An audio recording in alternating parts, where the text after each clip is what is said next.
देहरादून के राजपुर रोड स्थित एक बार में जंगलिंग फायर शो के दौरान हुई आगजनी की घटना पर जिलाधिकारी सविन बंसल ने कड़ी कार्रवाई की है।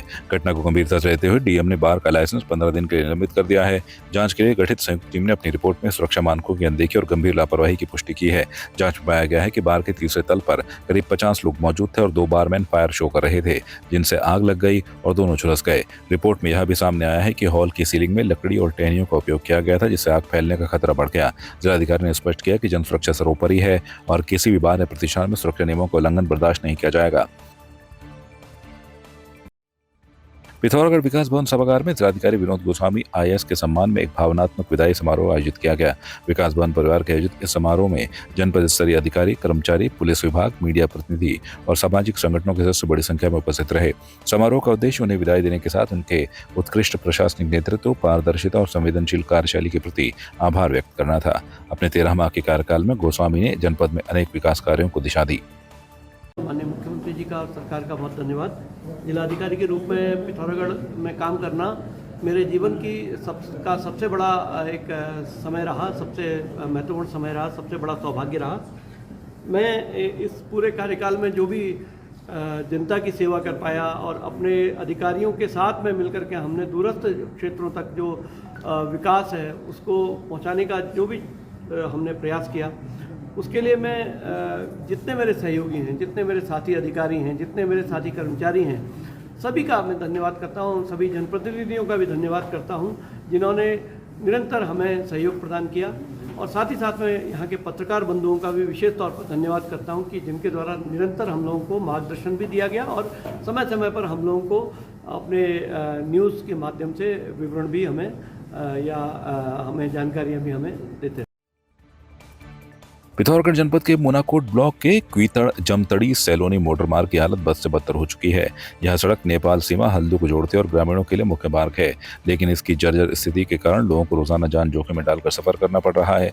वर्ष 2010-11 में बनी सड़क की चौड़ाई कम है और जगह जगह गड्ढे व खापड़ उखड़े पड़े हैं। ग्रामीणों ने कई बार मुख्यमंत्री हेल्पलाइन पर शिकायत दर्ज कराई, मगर अब तक कोई समाधान नहीं हुआ। सामाजिक कार्यकर्ता नरी सिंह ने प्रशासन से तत्काल मरम्मत की मांग की है। यह सड़क सैलोनी कुईगांव जमतड़ी सड़क है जो हल्दू को जोड़ती है। इसका निर्माण 2007 लगभग 7 साल हो गए। निर्माण लोक निर्माण विभाग पिथौरागढ़ द्वारा किया गया था। इसके बाद ये 2-3 महीने पहले PMGSY ने ले ली कह रहे हैं, लेकिन सड़क की हालत ऐसी है कि पैदल चलने लायक नहीं है। बरसात कब का ख़त्म हो गई, अभी तक सुधरा नहीं है और जनता परेशान है। रोज़ इस रास्ते नेपाल तक के आदमी चलते हैं।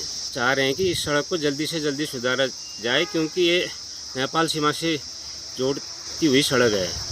सर, ये है कि हमारा पिथौरागढ़ डिस्ट्रिक्ट मोनाकोट ब्लॉक में जो ये हमारी कच्ची सड़क हल्दू नेपाल से जुड़ी हुई है, सटीक मतलब रास्ता बहुत ही ख़राब है। ये हमें जिला प्रशासन से ये अनुरोध है कि जल्दी से जल्दी इसका कार्य पूर्णतः किया जाए। प्रधानमंत्री योजना के अंतर्गत जो हल्दू से जमतड़ी से हल्दू तक का रोड बनी है, इसकी भी मतलब रास्ते की बहुत ही ख़राब हालत है।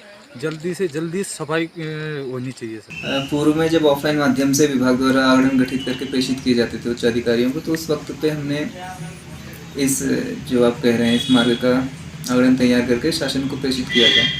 आगरण शासन को प्रेषित हो चुका था, लेकिन उस समय में ही शासन द्वारा कुछ नीतियों में परिवर्तन किया गया और ऑफलाइन माध्यम से ऑनलाइन में भी बदलाव किए गए। आगरण वर्तमान में ऑनलाइन माध्यम से प्रेषित किए जाते हैं।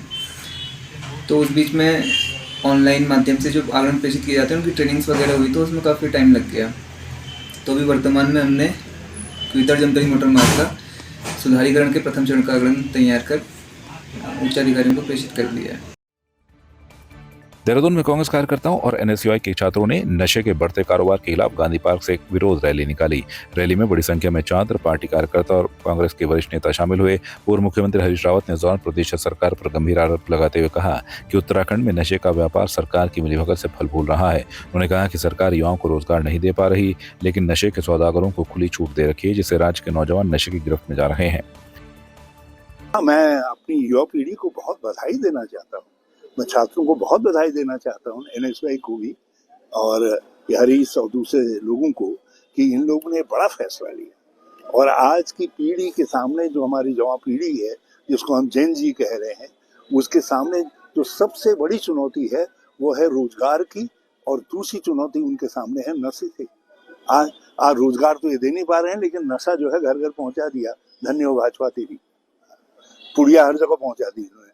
कोई इलाका ऐसा नहीं है जहां पुड़िया नहीं पहुंच गई है, और ये जो पुड़ियाबाज हैं ये सब इन्हीं के लोग हैं, भाजपा के लोग हैं। और ये हमारी युवा पीढ़ी को, जवान पीढ़ी को, हमारे भविष्य को नशे के आदी देना चाहते और नौकरी दे नहीं रहे। कभी नकल, कभी लीक, कभी जो है लटकाओ हाई कोर्ट में, कभी कुछ करो, फिर परीक्षाएं रद्द कर दो। यही इनका ड्रामा चल रहा है। मसूरी का शांत माहौल इन दिनों फर्जी ईमेलों और धमकियों से तनावपूर्ण हो गया है।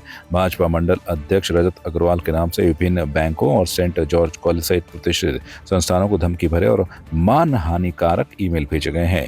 इन मेलों में लोन माफ न करने पर बैंकों को जलाने और कर्मचारियों को नुकसान पहुंचाने की धमकी दी गई है। साथ ही धर्म परिवर्तन और रिश्वत के आरोप भी लगाए गए हैं।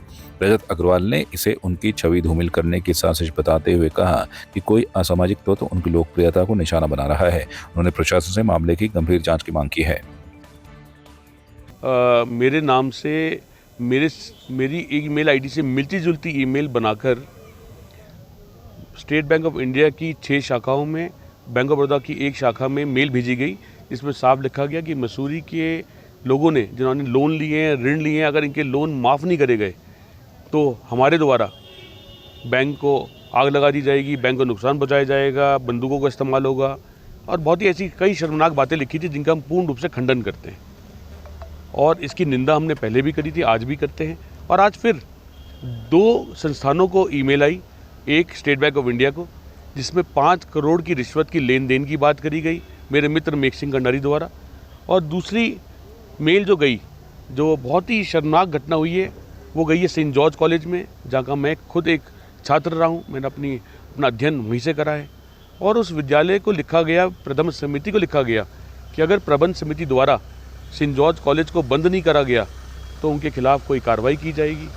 और ये भी लिखा गया कि सेंट जॉर्ज कॉलेज जो है वो धर्म परिवर्तन में लीन है, वो छात्रों को, लोगों को का धर्म परिवर्तन कर रहा है, अन्य जाति के लोगों को परेशान कर रहा है, कुछ जातियों के लोगों को बढ़ावा दे रहा है।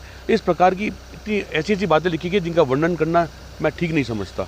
और इस सब वर्णन के पीछे मुझे आज बहुत ही खेद है कि मसूरी की शांत वातावरण में, मसूरी के इतने प्यार के माहौल को ख़राब करने का प्रयास कुछ लोगों द्वारा किया जा रहा है, जिसकी हम घोर निंदा करते हैं। आवश्यक रूप से साफ ये प्रथम दृष्टया लगता है कि कोई युवा संगठन या कोई ना कोई हमारे मित्र, कोई ऐसे मसूरी के साथी हैं जो मेरी छवि खराब करना चाहते हैं, जो चाहते हैं कि हमारी बढ़ती हुई लोकप्रियता पे लोग संदेह से देखें, लोग उंगली उठाएं, लोग प्रश्न चिन्ह खड़े करें कि क्यों हम इतने अच्छे कार्य कर रहे हैं और एक तरफ ऐसी मेल लिख रहे हैं। तो हमने आज पुलिस विभाग से मसूरी कोतवाल साहब के जरिए और साइबर सेल के जरिए एक निवेदन भी करा है कि जल्द से जल्द ऐसे आरोपियों को पकड़ा जाए, जिससे कि आने वाले समय में कोई भी ऐसा हमारा साथी, हमारे मसूरी का नागरिक है या जो भी युवा साथी है, कोई ऐसा प्रकरण करने में किसी को परेशान ना करे। आपकी इस पर क्या राय है, हमें कमेंट कर जरूर बताएं। इसके साथ ही आप हमारे YouTube चैनल को सब्सक्राइब कीजिए। आप हमें Facebook, Instagram, Twitter पर फॉलो भी कर सकते हैं और संवाद 365 के साथ एक क्लिक में जुड़ने के लिए डाउनलोड कीजिए संवाद 365 ऐप।